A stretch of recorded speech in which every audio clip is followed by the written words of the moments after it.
എന്റെ ഒരു വിധി.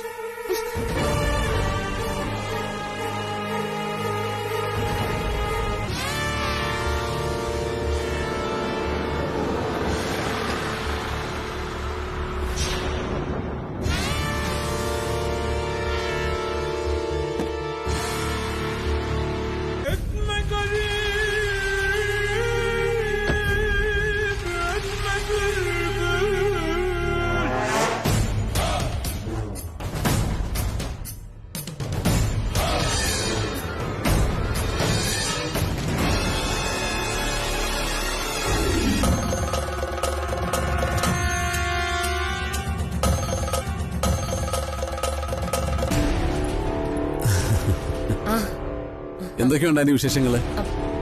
ഞാൻ ഇപ്പൊ മോന്റെ കാര്യം ഓർത്തതേ ഉള്ളൂ. ഒന്ന് വിളിക്കണോന്ന് വിചാരിച്ചപ്പോഴേക്കും ആളിങ്ങെത്തി. അല്ലെങ്കിലും അതങ്ങനെയാ. സ്നേഹമുള്ളവര് കാണണമെന്ന് വിചാരിച്ചാ മതി, അപ്പോ ഞാൻ അവിടെ എത്തും.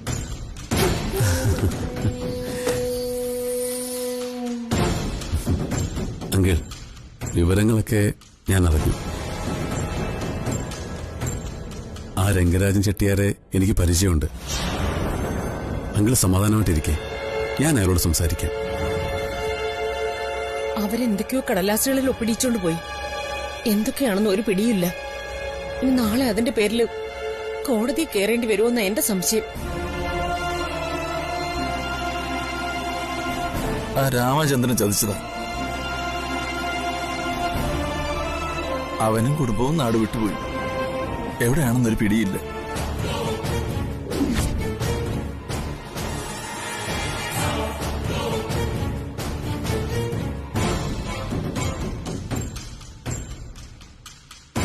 അതെ, നിന്റെ അഭിനയമൊക്കെ എനിക്ക് ഇഷ്ടപ്പെട്ടു. പക്ഷേ പറയാനുള്ളത് നിന്റെ മുഖത്ത് നോക്കി തന്നെ പറയണമെന്നുണ്ട് എനിക്ക്. നീ തന്ന പണം ഞാൻ സ്വീകരിക്കുകയും ചെയ്തു. പക്ഷെ ഒരു കാര്യം നീ മനസ്സിലാക്കണം, എന്റെ നിലപാടിൽ ഒരു മാറ്റവും ഇല്ല. എന്ത് നിലപാട്? എന്റെ മകളെ ഞാൻ നിനക്ക് വിവാഹം കഴിച്ചു തരണമെങ്കിൽ അതിനു മുൻപ് സൂര്യയുമായിട്ടുള്ള വിവാഹബന്ധം നീ നിയമപരമായി വേർപെടുത്തിയിരിക്കണം. ഇത് ഞാൻ പലവട്ടം നിന്നോട് പറഞ്ഞിട്ടുള്ളതാണല്ലോ. ദേ, അക്കാര്യത്തിൽ ഒരു കോംപ്രമൈസിനും ഞാൻ തയ്യാറല്ല. നീ നോക്കണ്ട, ഞാൻ സത്യമോ പറഞ്ഞത്. എന്റെ തീരുമാനത്തിൽ ഒരു മാറ്റവും വരുത്താൻ ഞാൻ ഉദ്ദേശിക്കുന്നില്ല. ഇതേ എന്റെ മകളുടെ ജീവിതത്തിന്റെ പ്രശ്നം. പ്രിയെ എനിക്ക് എത്രത്തോളം ഇഷ്ടമാണെന്ന് നിങ്ങൾക്കറിയാം. അവൾക്ക് വേണ്ടിയാ ഞാനിതെല്ലാം ചെയ്തത്. നിങ്ങൾക്ക് എത്ര പണം ഞാൻ തന്നു കണക്കുണ്ടല്ലോ അല്ലേ? അതിനൊന്നും ഞാൻ ഒരു കണക്കും എഴുതി വെച്ചിട്ടില്ല. നിനക്ക് വേണമെങ്കിൽ നീ കണക്കെഴുതി വെച്ചോ. എല്ലാത്തിനും എന്റെ മനസ്സിലൊരു കണക്കുണ്ട്. ആ കണക്കനുസരിച്ച് കാര്യങ്ങൾ നീങ്ങിയില്ലെങ്കിൽ എന്റെ സ്വഭാവം മാറും. പറഞ്ഞില്ലാന്ന് വേണ്ട. നീ എന്താ ഭീഷണിപ്പെടുത്തുകയാണോ? ഭീഷണിപ്പെടുത്തിയൊന്നുമല്ല, ഞാൻ കാര്യം പറഞ്ഞതേ ഉള്ളൂ. ഇതുവരെ നിങ്ങൾ അങ്കിളിനോട് എന്റെയും പ്രിയയുടെയും കാര്യം സംസാരിച്ചോ? സംസാരിക്കാമെന്ന് എനിക്ക് ഉറപ്പ് തന്നല്ലേ, എന്നിട്ട് എന്തായി? അങ്ങനെ ചാടിക്കയറി സംസാരിക്കാനൊന്നും പറ്റത്തില്ല. സംസാരിക്കാന്ന് ഞാൻ നിന്നോട് പറഞ്ഞു. പക്ഷേ അദ്ദേഹത്തിന്റെ ഇപ്പോഴത്തെ ആരോഗ്യനില വളരെ മോശം. അത് മാത്രമല്ല, വീടിന്റെ ജപ്തിയും ആ രംഗനാഥൻ ചെട്ടിയാരുടെ വരവും ഒക്കെ കൂടി അദ്ദേഹം ആകെ തളർന്നിരിക്കുക. അതിനെല്ലാം ഒരു പരിഹാരം ഉണ്ടാക്കാതെ എനിക്കിത് അദ്ദേഹത്തോട് പറയാനാവില്ല. അല്ലെങ്കിൽ നീ തന്നെ ഇതിനൊരു പരിഹാരം ഉണ്ടാക്ക്. എങ്ങനെ? നിനക്കെന്റെ മകളെ കല്യാണം കഴിക്കണം. അവളെ കല്യാണം കഴിച്ചു കഴിഞ്ഞാ പിന്നെ നീ ഈ വീട്ടിലെ മരുമകനല്ലേ? മരുമകൻ എന്ന നിലയ്ക്ക് ഈ വീട്ടിലെ പ്രശ്നങ്ങളിൽ ഞങ്ങളെ സഹായിക്കുന്നത് നിന്റെ കടമയും ഉത്തരവാദിത്വം. നീ അത് ചെയ്യുന്നുണ്ട്. അപ്പോ കുറച്ചുകൂടി കാര്യമായിട്ട് ആ മൂർത്തിക്ക് കൊടുക്കാനുള്ള പണം കൂടി കൊടുത്ത് ആ പ്രമാണം തിരിച്ചു വാങ്ങിത്ത. എന്നിട്ട് രംഗനാഥൻ ചെട്ടിയാരുടെ കയ്യിലെ ചെക്കും എഴുതി ഒപ്പിട്ട് കൊണ്ടുപോയ പ്രമാണങ്ങളും തിരികെ വാങ്ങിക്കും. മരുമകനാകാൻ പോകുന്ന ആളല്ലേ, അപ്പൊ അതും നിന്റെ ചുമതലയെ. വേഗം വാ.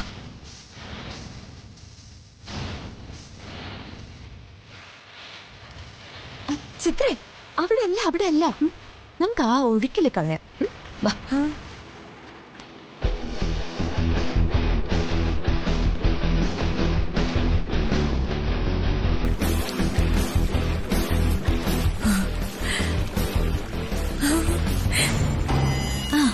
Ready? 1, 2, 3.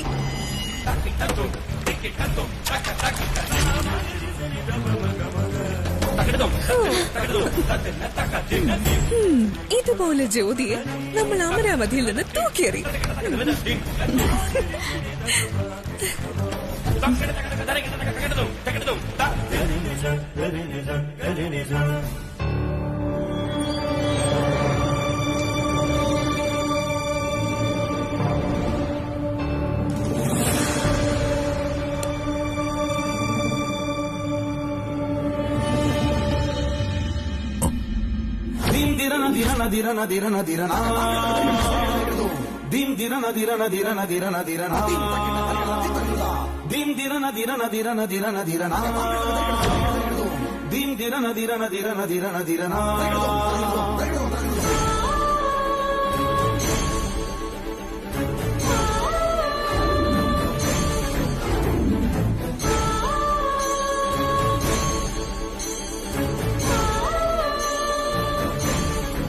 ഇനി മേലിൽ എന്നെ ഇതുപോലെ വഴക്ക് പറഞ്ഞ ഈ ഫോട്ടോ എടുത്ത് ഞാൻ റോഡിൽ കളയും. റോഡിലല്ല, ചിലപ്പോ തോട്ടിക്കളയും. തോട്ടിലെ അഴുക്ക് വെള്ളത്തിൽ കിടന്ന് ഈ ഫോട്ടോ നശിച്ച് നാശകോശമായി പോവും.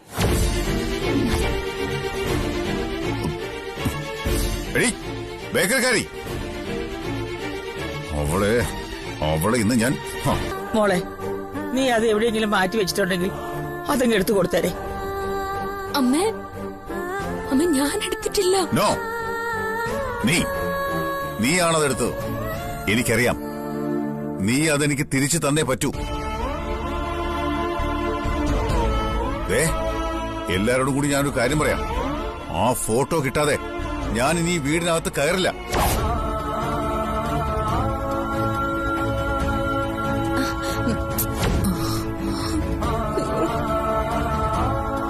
ഈ മുറ്റത്തിറങ്ങിയേക്കും.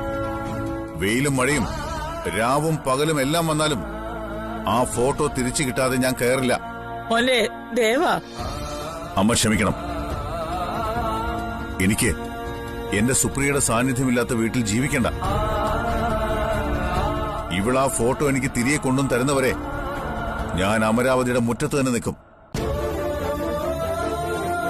മോനെ, മോനെ ദേവാ.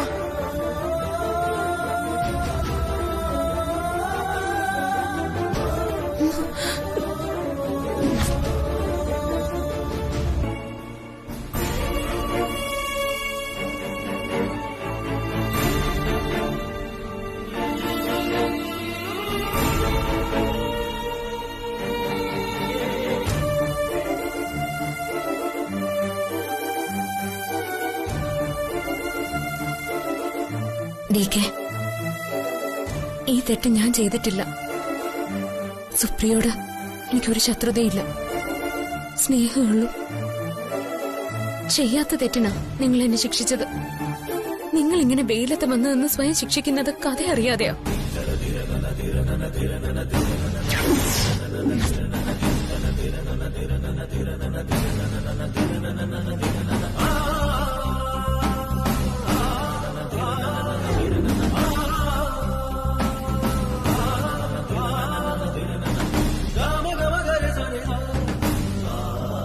ഞാൻ ഈ വീട് വിട്ടു പോകാൻ കാത്തു നിൽക്കുന്നവരാ നിങ്ങളുടെ മരുമക്കളും ഭാര്യമാരും നിങ്ങളും.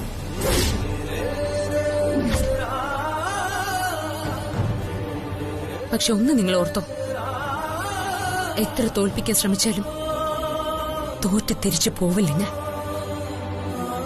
ആ ചിത്രം എടുത്ത് കളഞ്ഞത് ഞാനല്ലെങ്കിലും അത് നിങ്ങൾക്ക് ഞാൻ തിരിച്ചു കൊണ്ടുവന്ന് തരും. ഓ, ഈ ഫോട്ടോ ഇത് ഇന്ദിരമ്മയുടെ അടുത്തുനിന്നാണോ അതോ യമുനയുടെ അടുത്തുനിന്നാണോ? ഓർമ്മ വരുന്നില്ലല്ലോ. അല്ല, ഇതൊക്കെ ആരാ? ഇന്ദ്രജയും യമുനയും? അതോ വലിയ ബാറുകളാ. ആദ്യം ഇന്ദ്രജയുടെ അടുത്ത് പോയി ഒരു 90 അടിച്ചു. പിന്നെ യമുനയെ പോയി ഒരു 90 ഒരു 60 പഠിച്ചു. എന്നാലും ഇത് എവിടെന്നാ ഓർമ്മ വരുന്നില്ലല്ലോ. അയ്യോ എന്റെ പൊന്ന് ചേട്ടാ, അതെന്തെങ്കിലും ആയിക്കോട്ടെ. ചേട്ടൻ ഈ ഫോട്ടോ എവിടെ നിന്ന് കിട്ടിയെന്നൊന്ന് പറഞ്ഞാ മതി. ഇത് പിന്നെ അയ്യോ മറന്നുപോയി, ഓർക്കുന്നില്ലല്ലോ മോളെ. അല്ല നിങ്ങൾക്ക് വേറെ ആക്രികളൊന്നും വെക്കാനില്ലല്ലോ. അപ്പൊ ഞാൻ ചേട്ടാ ചേട്ടാ ചേട്ടാ ആ? ചേട്ടാ, ഈ ഫോട്ടോയ്ക്ക് വേണ്ടിയാ നിങ്ങൾ കഷ്ടപ്പെട്ടത് മുഴുവൻ.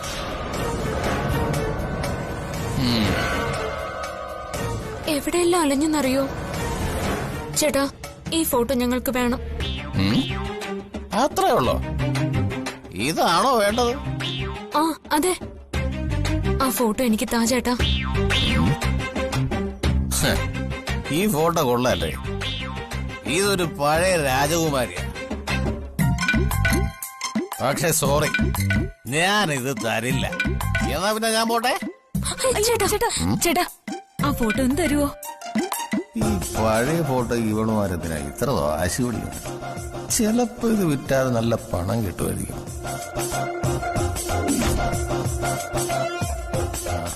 അങ്ങനെയാണെങ്കിൽ ഇവളുമാരുടെ കയ്യിൽ നിന്ന് മാക്സിമം കാശ് വേണം. ചേട്ടാ, ആ ഫോട്ടോ ഞങ്ങൾക്ക് അത്യാവശ്യമാണ്. അതെങ്ങും താ ചേട്ടാ. അതെ, സംഭവം ഞാൻ തരാം. എനിക്ക് എന്ത് കിട്ടും? എന്ത് വേണം? ഒരു പാലം ഇട്ട് അങ്ങോട്ടും ഇങ്ങോട്ടും ഒന്നല്ലേ. ഇത് തന്നാ നിങ്ങൾ എനിക്ക് എത്ര കാശ് തരും? അയ്യോ ചേട്ടാ, ഞങ്ങളുടെ കയ്യിൽ ഇപ്പൊ കാശൊന്നുമില്ല.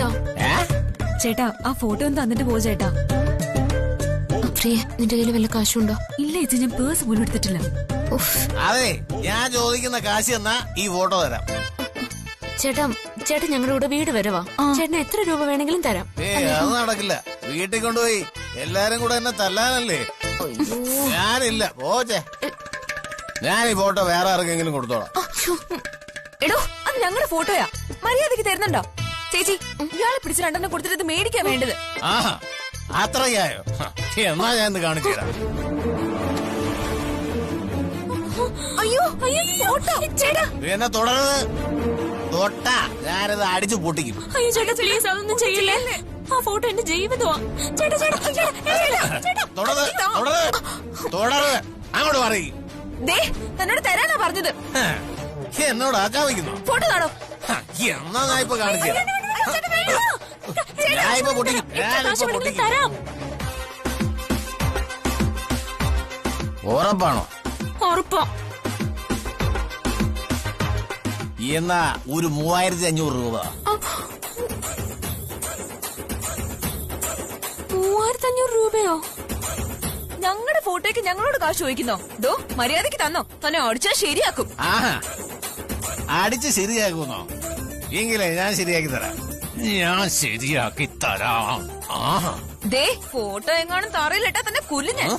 ആഹാ, ഈ നാട്ടിലെ ആണുങ്ങൾക്ക് ഒരു വിലയില്ലേ? എവിടെയാണെന്ന് അടിക്കുന്നേ? അയ്യോ വേണ്ട ചേട്ടാ, ചേട്ടാ അടിക്കരുത്. ചേട്ടാ വേണ്ട, ആ ഫോട്ടോ അറിയല്ലേ? എത്ര കാശ് വേണമെങ്കിലും ഞാൻ തരാം. പണം തരുവോ? തരാം. 3500 രൂപ തരാം. ആ, പക്ഷെ ഇപ്പൊ ഞങ്ങളുടെ കയ്യിൽ കാശൊന്നുമില്ല. എന്നാലേ പണമായിട്ട് വേണ്ട. രാജകുമാരിയുടെ ഫോട്ടോ നിങ്ങൾക്ക് അത്യാവശ്യമാണെന്ന് എനിക്ക് മനസ്സിലായി. ഇനി 3500 പോരാ. ഡോ, താൻ ഞങ്ങളോട് വില വീശുന്നോ? പ്രിയമോളെ, വേണ്ട, ഇയാളോട് വഴക്കിടണ്ട. നമുക്ക് ഈ ഫോട്ടോ കിട്ടിയേ തീരൂ. പറ, തനിക്ക് എന്താ വേണ്ട? എനിക്കറിയാം, ഇപ്പൊ ഞാൻ എന്ത് ചോദിച്ചാലും കുട്ടി തരും.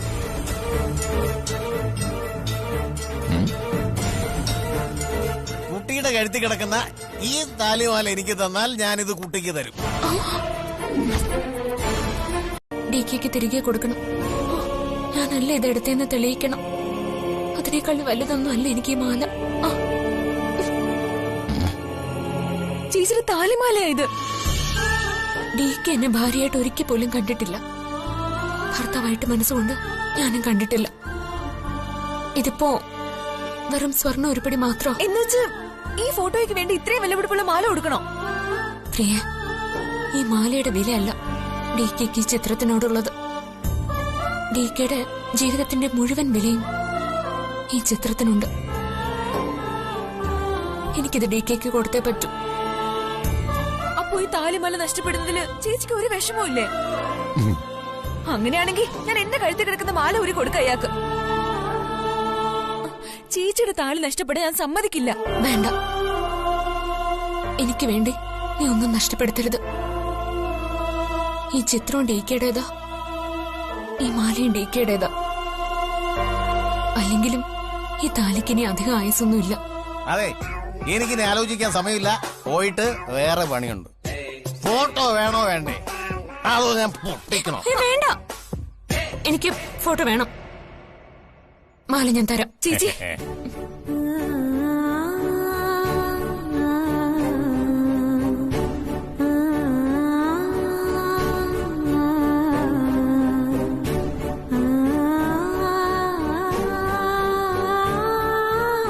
ദേവി, നീ തന്നെ ഒരു വഴി കാണിച്ചു തരണേ.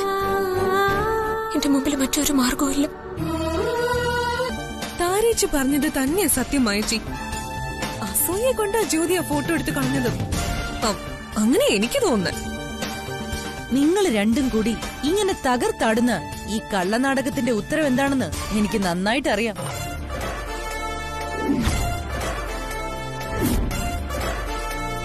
അങ്ങനെ ചുമ്മാതൊരു സംശയമല്ല നിങ്ങളെക്കുറിച്ച് എനിക്കുള്ളത്. നല്ല ഉറച്ച സംശയം തന്നെയാ. ജ്യോതി ആ ഫോട്ടോ എടുത്ത് കളയത്തില്ലെന്ന് ആയച്ചിക്ക് എങ്ങനെ പറയാൻ പറ്റുന്നത്? പറ്റും, എനിക്ക് പറയാൻ പറ്റും. കാരണം ഇതേപോലൊരു വീട്ടിൽ തന്നെയാ ജ്യോതിയും ജീവിച്ചത്. ജ്യോതിയുടെ അമ്മയും മരിച്ചുപോയതാ. ജ്യോതിയുടെ അച്ഛൻ രണ്ടാമത് കല്യാണം കഴിച്ച ആളെയാ ജ്യോതി അമ്മയെന്ന് വിളിക്കുന്നത്. ഒരു രണ്ടാനമ്മയുടെ മകളായിട്ട് തന്നെയാ അവളും വളർന്നത്. മരിച്ചുപോയ അവളുടെ അമ്മയുടെ ഫോട്ടോ ആ വീട്ടിൽ മാല ചാർത്തി വെച്ചിരിക്കുന്നത് നിങ്ങളും കണ്ടതല്ലേ? ജ്യോതിയുടെ രണ്ടാനമ്മ ഒരിക്കലും ആ ഫോട്ടോ എടുത്ത് കളഞ്ഞിട്ടില്ല. അത് കണ്ടിട്ടാ ജ്യോതി വളർന്നത്. ആ ജ്യോതി DKയുടെ മുറിയിൽ നിന്ന് സുപ്രിയാന്റിയുടെ ഫോട്ടോ എടുത്ത് കളയുമെന്ന് എനിക്ക് തോന്നുന്നില്ല. ഇതിനുത്തരവാദികൾ നിങ്ങൾ തന്നെയാ. പറ ചിത്രേ, നിങ്ങളല്ലേ അതെടുത്ത് കളഞ്ഞത്? എന്തെന്നെ മായച്ചേ ഞങ്ങളോട് ഇതുപോലെ ക്രൂരത കാണിക്കുന്നത്? ഇങ്ങനെ സംശയിക്കുന്നത് ഞങ്ങൾക്ക് സങ്കടമാ. അഭിനയം എന്റെ മുമ്പിൽ വേണ്ട. രണ്ടെണ്ണത്തിന്റെ ഉള്ളിലിരിപ്പ് എനിക്ക് നന്നായിട്ട് അറിയാം. ആ ഫോട്ടോ എടുത്തു മാറ്റി ജ്യോതിക്ക് പണി കൊടുത്തത് നിങ്ങൾ തന്നെയാ. പക്ഷെ പണി കിട്ടിയത് ശരിക്കും DKക്കായിപ്പോയി.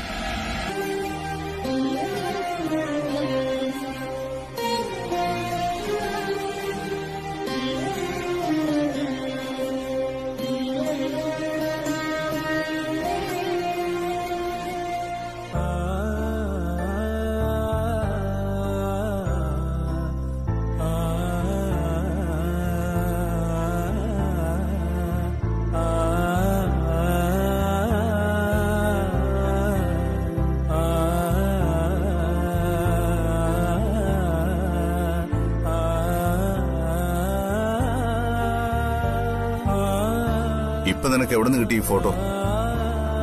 പിന്നെ നീ എന്തിനു കള്ളം പറഞ്ഞു? അപ്പോ നീ തന്നെയാ ഈ ഫോട്ടോ എടുത്ത് കളഞ്ഞത്. അതുകൊണ്ടല്ലേ നീ ഇത് തിരിച്ചു കൊണ്ടുവന്നത്? എടി, പിന്നെ എന്തിനാ നീ എന്റെ മുന്നിൽ നാടകം കളിച്ചത്? പറയടി, പറയാൻ. ദേവ, നോ, അവളെ സങ്കടപ്പെടുത്തരുത്. ഫോട്ടോ അവള് നിനക്ക് തിരിച്ചു കൊണ്ട് തന്നില്ലേ? ഇനി അവളെ വേദനിപ്പിക്കരുത്. ഇത് തിരിച്ചു കൊണ്ടുവന്നുകൊണ്ട് മാത്രം ഇത് എടുത്തത് ജ്യോതി ആകണമെന്നില്ല. ആ ഫോട്ടോ കൊണ്ടുപോയി മോനകത്ത് വെക്കും. ചെല്ലു മോനെ, ചെല്ലു മോനെ. ജ്യോതിക്ക് DK ഇഷ്ടമല്ലെങ്കിലും DKയുടെ മുറിയിൽ നിന്ന് സുപ്രിയാന്റിയുടെ ഫോട്ടോ എടുത്ത് കളയാനുള്ള ക്രൂരതയൊന്നും അവള് കാണിക്കില്ല. നിനക്കൊക്കെ നാണമില്ലേ DKയോട് ഇങ്ങനെ ചെയ്യാൻ? നമ്മള് 3 പേരും ഈ വീട്ടിലെ മരുമക്കളാ. ഈ വീടിന്റെ അന്തസ്സും അഭിമാനവും സംരക്ഷിക്കേണ്ടവരാ നമ്മള്. മരിച്ചുപോയെങ്കിലും സുപ്രിയാന്റി നമ്മുടെ അമ്മായിയമ്മയാണ്.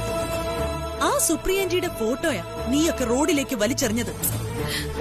DKയുടെ മനസ്സിനെയാ നിങ്ങളെ കുത്തി നോവിച്ചത്. അതുകൊണ്ട് നിങ്ങൾ രണ്ടും എന്താ നേടിയത്?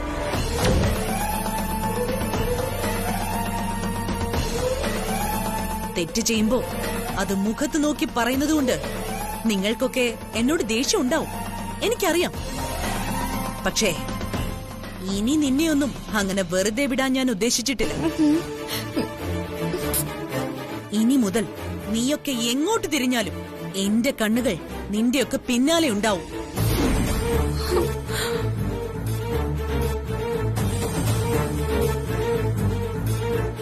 സത്യം പറയാൻ ഒരവസരം കൂടി ഞാൻ തരാം, ഒരേ ഒരു അവസരം.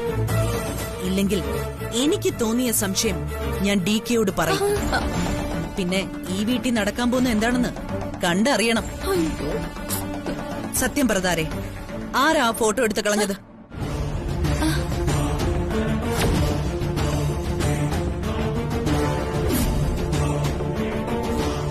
പറയാൻ.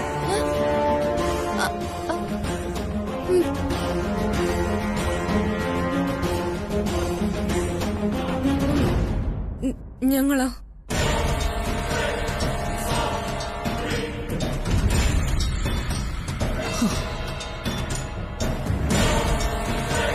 ഇതെങ്ങനെ DK അറിഞ്ഞ DK നിങ്ങളെ പറ്റി എന്ത് വിചാരിക്കും?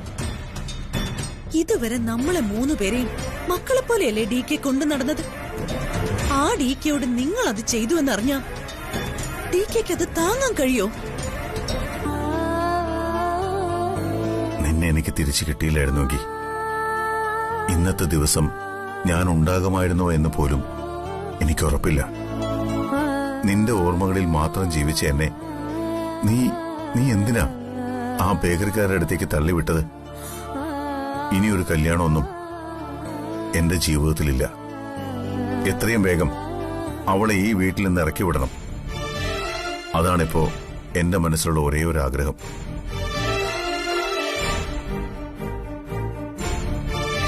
സുപ്രിയ മോനെ, മൈസൺ, ഐ നോ എവരിത്തിങ്. ഞാൻ കേട്ടു നീ പറഞ്ഞതെല്ലാം. എന്റെ മോന് കുറച്ചുകൂടി മനുഷ്യത്വം ഉണ്ടാവുന്ന ഞാൻ വിചാരിച്ചേ. ജീവിതത്തിൽ നീ ശ്രദ്ധിക്കേണ്ട 2 കാര്യങ്ങളുണ്ട്. ഒന്ന്, നമ്മൾ കാരണം ഒരു ജീവി പോലും ദുഃഖിക്കാൻ ഇടവരരുത്. 2, ഒരാളെ എന്തെങ്കിലും നമുക്ക് ഉപകാരം ചെയ്താൽ മരണം വരെ നമ്മൾ നന്ദിയുള്ളവരായിരിക്കണം. ഇത് 2ഉം ജീവിതത്തിൽ നമ്മൾ പഠിക്കേണ്ട പാഠങ്ങളാണ് മോനെ. ഇതെന്താ രാവിലെ തന്നെ അമ്മയുടെ സംസാരത്തിൽ ഒരു പാഠവും പഠിപ്പിക്കലും ഒക്കെ? അമ്മ എന്താ സ്കൂളിൽ കുട്ടികൾക്ക് ക്ലാസ് എടുക്കാൻ പോകുന്നുണ്ടോ? സ്കൂൾ കുട്ടികളെ ക്ലാസ് എടുത്ത് പഠിപ്പിക്കാൻ എളുപ്പമാ. കാരണം അവരുടെ മനസ്സിൽ കള്ളത്തരങ്ങളൊന്നുമില്ല. പക്ഷെ ആ കുട്ടികൾ മുതിർന്നു പോയാൽ, അവരുടെ മനസ്സിൽ ചില ധാരണകളൊക്കെ ഉറച്ചു പോയാൽ പിന്നെ അവരെ പറഞ്ഞ് മനസ്സിലാക്കുക പ്രയാസമാ. അമ്മയ്ക്ക് എന്താ പറയാനുള്ളതെന്ന് വെച്ചാ നേരെ മുഖത്ത് നോക്കി പറഞ്ഞാ മതി. അല്ലാതെ ഇത്രയും മുഖവരുടെ ആവശ്യമൊന്നുമില്ല. ബേട്ടാ, സുപ്രിയോട് നീ ഒരു കാര്യം പറഞ്ഞില്ലേ? ഈ ഫോട്ടോ തിരിച്ചു കിട്ടിയില്ലായിരുന്നെങ്കിൽ ഇന്നത്തെ ദിവസം നീ ജീവനോടെ ഉണ്ടാകുമായിരുന്നു എന്ന് ഉറപ്പില്ലെന്ന്. ഇപ്പൊ നിനക്ക് ഇങ്ങനെ സുപ്രിയോട് പറയാൻ അവസരം തന്നത് ആരാ? ജ്യോതിയല്ലേ? ദേ, അതിന് അവളോട് നന്ദി വാക്ക് പറയേണ്ടത് നിന്റെ കടമയല്ലേ? അമ്മ എന്താ ഈ പറയുന്നത്? ഈ മുറിയിൽ നിന്ന് അവൾ എടുത്തുകൊണ്ടുപോയി കളഞ്ഞ ഫോട്ടോ തിരിച്ചു കൊണ്ടുവന്നതിനാണോ ഞാൻ അവളോട് നന്ദി പറയേണ്ടത്? എനിക്ക് അവളെ കാണുന്നതേ വെറുപ്പാ. Help my son. എങ്ങനെയെങ്കിലും അവന്റെ വാശിയെല്ലാം കളഞ്ഞ് അവനെ കൊണ്ട് വീണ്ടും ജ്യോതിയുടെ കഴുത്തിൽ താലി കെട്ടിക്കണേ എന്റെ കണ്ണ. നീ അല്ലാതെ എനിക്ക് വേറെ ആരും ഒരു ഹെൽപ്പിനുമില്ല. Please help me.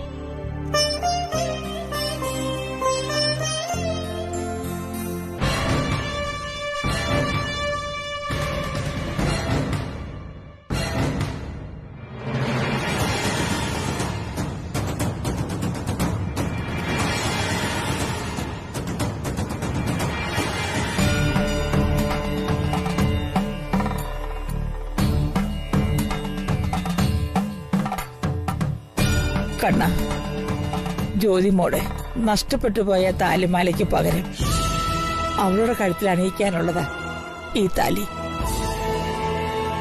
ഈ താലി കെട്ടില്ല എന്നുള്ള വാശിയില്ല അവൻ. ജ്യോതി ഒരു പാവം കുട്ടിയാ. എനിക്ക് മരുമകളായിട്ട് അവള് തന്നെ മതി ഈ ജന്മം മുഴുവൻ. എന്റെ മോന്റെ വാശിയുടെ വെയിറ്റ് നീ എങ്ങനെയെങ്കിലും ഒന്ന് കുറയ്ക്കണേ. എന്റെ മകനെ കൊണ്ട് ഈ താലി ജ്യോതിയുടെ കഴുത്തി കെട്ടിക്കണം.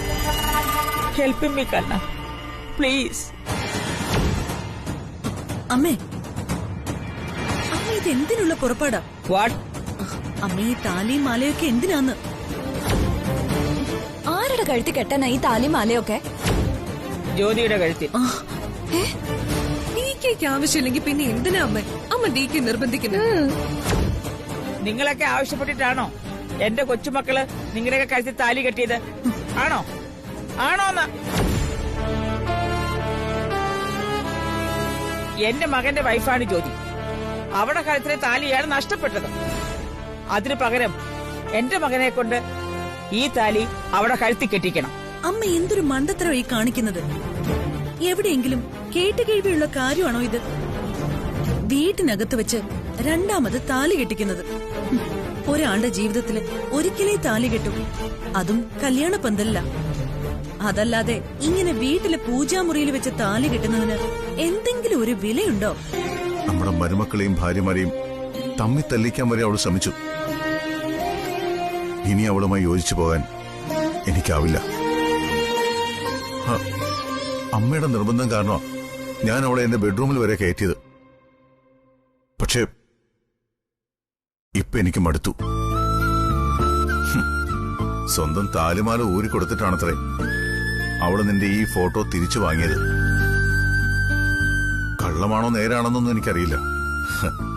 പക്ഷെ ആ താലിമാല അവളുടെ കഴുത്തിൽ നിന്ന് പോയത് എനിക്ക് സന്തോഷം തന്നെയാ. അത് അവളുടെ കഴുത്തിൽ കിടക്കുന്ന ഓരോ നിമിഷവും എന്റെ നെഞ്ചിലൊരു കുറ്റബോധം ഉണ്ടായിരുന്നു. നിന്നോട് ഞാൻ ചെയ്തത് തെറ്റാണെന്ന്. പക്ഷേ ഇപ്പോഴാ താലി അവളുടെ കഴുത്തിലില്ല. എന്റെ മനസ്സിൽ നീ മാത്രമേ ഉള്ളൂ സുപ്രിയ. നീ അല്ലാതെ മറ്റൊരു പെണ്ണും ഈ ജന്മത്തെന്റെ ജീവിതത്തിലുണ്ടാവില്ല. എന്നിട്ടും അമ്മ എന്നെ നിർബന്ധിക്കുന്നു വീണ്ടും അവളുടെ കഴുത്തിൽ താലി കെട്ടാൻ. ഇല്ല സുപ്രിയ, ആ ബേക്കറിക്കാരുടെ കഴുത്തിൽ ഞാൻ ഇനി താലി കെട്ടില്ല. ഇത് നിന്റെ മുമ്പിൽ വെച്ച് ഞാൻ എടുക്കുന്ന പ്രതിജ്ഞയാണ്. 1 മാസത്തെ സമയം ഞാൻ അവൾക്ക് നൽകിയിട്ടുണ്ട്. അതിനകം ഞാൻ തെറ്റുകാരനാണെന്ന് അവൾക്ക് തെളിയിക്കാൻ പറ്റിയില്ലെങ്കിൽ 1 മാസം തികയുന്ന ദിവസം ഞാൻ അവളെ പിടിച്ച് ഈ പടിക്ക് പുറത്താക്കും. അന്ന് തീരും ആ ബന്ധം. അമ്മയുടെ വാശിക്ക് മുമ്പിൽ മാത്രം ഞാൻ എപ്പോഴും തോറ്റുപോകും. എനിക്ക് ഈ ലോകത്തെ ഏറ്റവും വലുത് എന്റെ അമ്മയാണെന്ന് നിനക്കറിയില്ലേ സുപ്രിയ? പക്ഷെ ആ അമ്മ തന്നെയാ എന്നെ നിർബന്ധിച്ചുകൊണ്ടിരിക്കുന്നത് അവളെ വീണ്ടും താലി കെട്ടാൻ. ഞാൻ എന്ത് ചെയ്യണം? നീ തന്നെ പറയേ.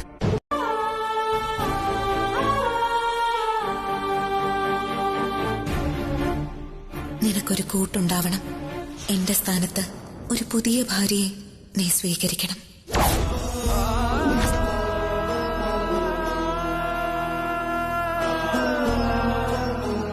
ഇതിനായിരുന്നോ നീ ആ കത്തെനിക്ക് എഴുതിയത്? ആ ബേക്കറിക്കാരിയെ പോലെ ഒരാളെയായിരുന്നോ നീ എനിക്ക് കൂട്ടിനായി ആഗ്രഹിച്ചത്?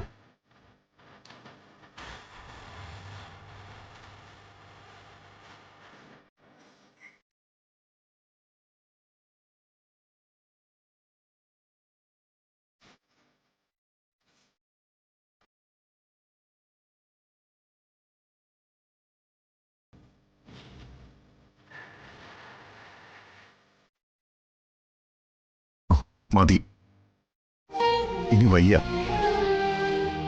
ഭാരം പേറി മടുത്തു. ഒരിക്കൽ അബദ്ധത്തിൽ കെട്ടിപ്പോയ താലി പൊട്ടിച്ചെറിയണമെന്ന് പലവട്ടം തീരുമാനിച്ചവനാ ഞാൻ. പക്ഷേ ഒരു ദിവസം രണ്ടുപേരും തമ്മിൽ പരസ്പരം പിരിയുമെന്ന് നേരത്തെ അറിയാവുന്നതുകൊണ്ട് വേണ്ടെന്ന് വെച്ചു. ഇപ്പൊ ഞാൻ ആഗ്രഹിച്ചത്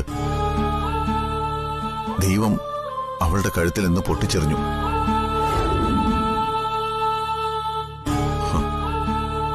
ഇനി അവളുടെ കഴുത്തിൽ ഞാൻ താലി കെട്ടില്ല. അതിനെന്നെ കൊണ്ട് സാധിക്കില്ല. കൊള്ളാം, വെരി ഗുഡ് മൈ സൺ. അമ്മയുടെ വാക്കുകൾ നിനക്ക് വേസ്റ്റ് ആണല്ലോ. നാളെ ഈ അമ്മയും നിനക്ക് വേസ്റ്റ് ആവും. അമ്മേ, നീ ഇനി എന്നെ അങ്ങനെ വിളിക്കണ്ട ബേട്ടാ. ജീവിതത്തിൽ ഭാര്യയുടെ കഴുത്തിൽ രണ്ടാമത് താലി കെട്ടുന്നത് അത്ര വലിയ അപരാധമൊന്നുമല്ല. ചിലരൊക്കെ വിവാഹത്തിന്റെ 50 കൊല്ലം തികയുമ്പോ മക്കളുടെയും കൊച്ചുമക്കളുടെയും മുന്നേ വെച്ച് വീണ്ടും താലി കെട്ടിയെന്നൊക്കെ പത്രത്തിൽ വായിച്ചു കേട്ടിട്ടുണ്ട്. ഇവിടെ ഞാൻ നിന്നോട് ആവശ്യപ്പെട്ടത് നഷ്ടപ്പെട്ടു പോയ അവിടെ താലിക്ക് പകരം വേറൊരു താലി കെട്ടിക്കൊടുക്കാനാ. എടാ കണ്ണ, അത് അവിടെ അവകാശമാ. നീ അത് അവൾക്ക് നിഷേധിക്കരുത്.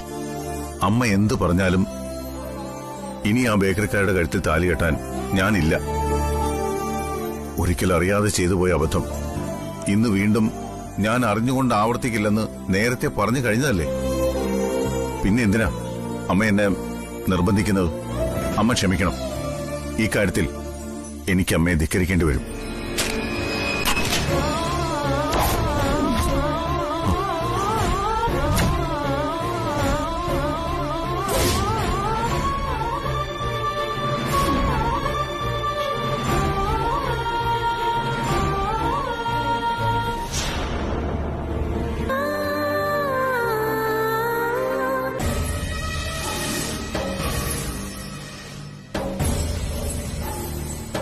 DK വിളിക്കാൻ അമ്മ മുകളിലേക്ക് പോയിട്ട് കുറെ നേരമായി. എന്നിട്ടെന്തേ ഇനിയും തിരിച്ചു വരാത്തത്? അത് ഉറപ്പല്ലേ? DK വരില്ല എന്ന് അമ്മയോട് തീർത്ത് പറഞ്ഞു കാണും.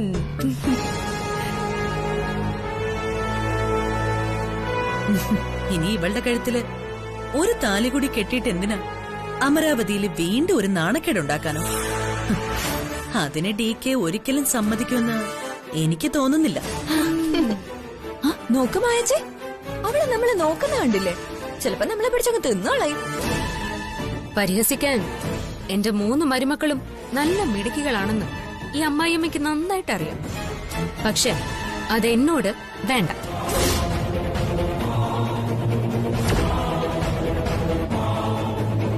അമ്മയുടെ സന്തോഷത്തിന് വേണ്ടി മാത്രം ഞാൻ ഇവിടെ വന്ന് നിന്നേ ഉള്ളൂ. അല്ലാതെ DK വന്ന് വീണ്ടും എന്റെ കഴുത്തിൽ താലി കിട്ടൂന്ന് ഒരു പ്രതീക്ഷ എനിക്കില്ല. കാര്യം നടക്കില്ലെന്നായപ്പോ നീ അടവ് മാറ്റുകയല്ലേ? ആകാശം ഇടിഞ്ഞു വീണാലും DK അങ്ങനെ ചെയ്യില്ലെന്ന് ഇവൾക്കറിയാം. അതുകൊണ്ടാ ഇവളിങ്ങനെ പ്ലേറ്റ് മാറ്റുന്ന. നിങ്ങളോട് വെല്ലുവിളിക്കാനോ തർക്കിക്കാനോ ഒന്നിനും ഞാനില്ല. ഞാൻ നിൽക്കുന്നത് ഭഗവാന്റെ മുമ്പിലാ. ആ ശക്തി തീരുമാനിക്കും എന്ത് വേണോന്ന്. അദ്ദേഹം തീരുമാനിക്കുന്നതേ നടക്കൂ.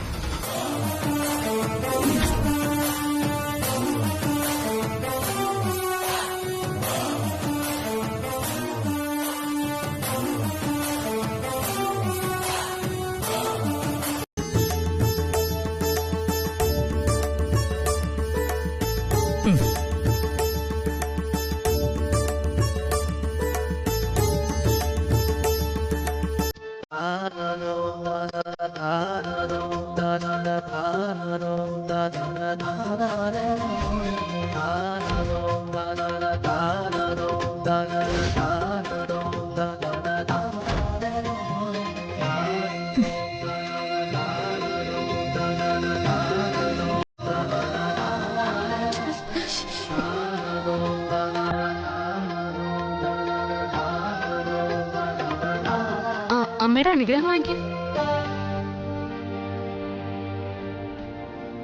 അങ്ങനെ എന്നെ അനുഗ്രഹിക്കണം.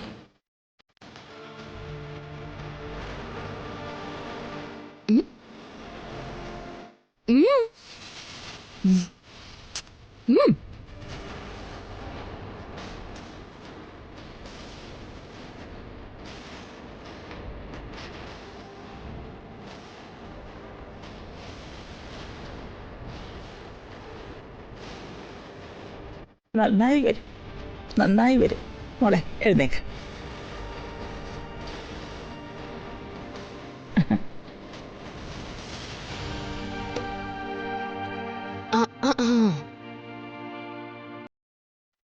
ഡിക്ക് വേദനിക്കുന്നതൊന്നും ചെയ്യരുതെന്ന് നിന്നോടൊക്കെ എത്ര തവണ ഞാൻ പറഞ്ഞു. സുപ്രിയാന്റി എന്ന് വെച്ചാ ഡിക്ക് ഭ്രാന്ത. അവരോടുള്ള സ്നേഹത്തിന്റെ ഭ്രാന്ത്. അവര് മരിച്ചതായിട്ട് ഡിക്ക് ഇനിയും വിശ്വസിച്ചിട്ടില്ല. അതുകൊണ്ടാ ഇവിടെ എല്ലായിടത്തും സുപ്രിയാന്റിയുടെ ചിത്രം ഇങ്ങനെ വെച്ചിരിക്കുന്നത്. അവരുടെ വസ്ത്രങ്ങളും ആഭരണങ്ങളും എല്ലാം ഡിക്ക് നിധി കാക്കുന്നത് പോലെയാ കാത്തു സൂക്ഷിക്കുന്നത്. അതിനിടയിലാ അവളുടെ ഒരു ഐഡിയ. എന്നിട്ടിപ്പൊ എന്തായി? ഡിക്ക് അവളുടെ കഴുത്തിൽ പിന്നെയും താലി കെട്ടി. അതും അമ്മ പറഞ്ഞിട്ട്. ഇനി അവരെ തമ്മിൽ പിരിക്കാൻ സാധിക്കുമെന്ന് എനിക്ക് തോന്നുന്നില്ല. ഇത് ഇങ്ങനെയൊക്കെ ആവുന്നു ഞാൻ വിചാരിച്ചോ? അവൾക്കെതിരെ നമ്മൾ എന്ത് പരിപാടി അവതരിപ്പിച്ചാലും തോൽവിയാണല്ലോ മായച്ചി. പക്ഷെ ഒരു കാര്യത്തെ നമുക്ക് ആശ്വസിക്കാം. ഡിക്ക് എപ്പോഴും വിചാരിച്ചിരിക്കുന്നതും ആ ഫോട്ടോ എടുത്തു കളഞ്ഞതും അവള് തന്നെയാണെന്ന്. എന്തായാലും നമ്മളാണിത് ചെയ്തതെന്നും പുറത്താരും അറിയാൻ പോകുന്നില്ല. നമ്മളല്ല, നിങ്ങൾ മാത്രം. അയ്യോ, ഞങ്ങളല്ല, ഇവള് മാത്രം ഇതിന് ഉത്തരവാദി. എന്റെ സിത്താര വരേണ്ട സ്ഥാനത്ത് ആ ബേക്കറിക്കാരി വലിഞ്ഞു കയറി. പറ്റിപ്പോയില്ലേ? ഇനിയിപ്പോ എന്ത് ചെയ്യാൻ പറ്റുമെന്ന് ആലോചിക്കും.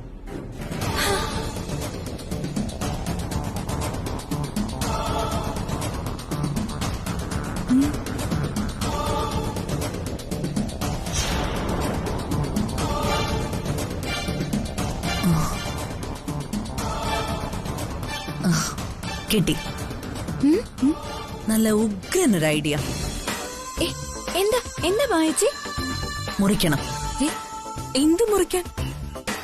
മനസ്സുകൾ മുറിക്കണം, ബന്ധങ്ങൾ മുറിക്കണം. അതിനുള്ള ആയുധം രാഗി മിനുക്കാൻ ഒരു സന്നാഹം തന്നെ വേണം.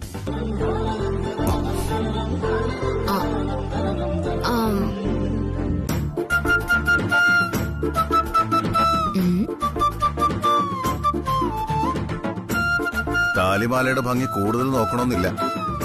അധികം താമസിയാതെ അതിവിടെ അഴിച്ചു വെച്ചിട്ട് പോകേണ്ടതാ. അത് ഓർമ്മ വേണം. അതെനിക്കറിയാം. പിന്നെ എന്തിനാ കണ്ണാടി നോക്കി ഇങ്ങനെ സ്വപ്നം കണ്ട് നിൽക്കുന്നത്? താലിമാല ആദ്യമായിട്ടല്ലോ കാണുന്നത്. താലിയൊക്കെ കണ്ടിട്ടുണ്ട്, പക്ഷെ ഇതുപോലൊരു താലി ആദ്യമായിട്ടാ കാണുന്നത്. സത്യത്തിൽ ഇതൊരു കോമഡി സ്കിറ്റ് പോലെയാ അല്ലേ ഹിറ്റ്ലറെ? ഞാൻ സീരിയസ് ആയിട്ടാ പറഞ്ഞത്. അതുകൊണ്ട് അധികം കിനാവ് കാണാൻ നിൽക്കണ്ട. കിനാവ് കാണാനോ? അതും നിങ്ങളെ കുറിച്ചോ? എന്റെ അമ്മോ, അതിനേക്കാൾ ഭേദം വല്ല കാട്ടുപോത്തിന്റെയും കുത്തുകൊണ്ട് ചാവുന്നതാ. അല്ല, ഒരു പെണ്ണിന് സ്വപ്നം കാണാനും മാത്രം നിങ്ങളിലിപ്പ എന്താ ഉള്ളേ?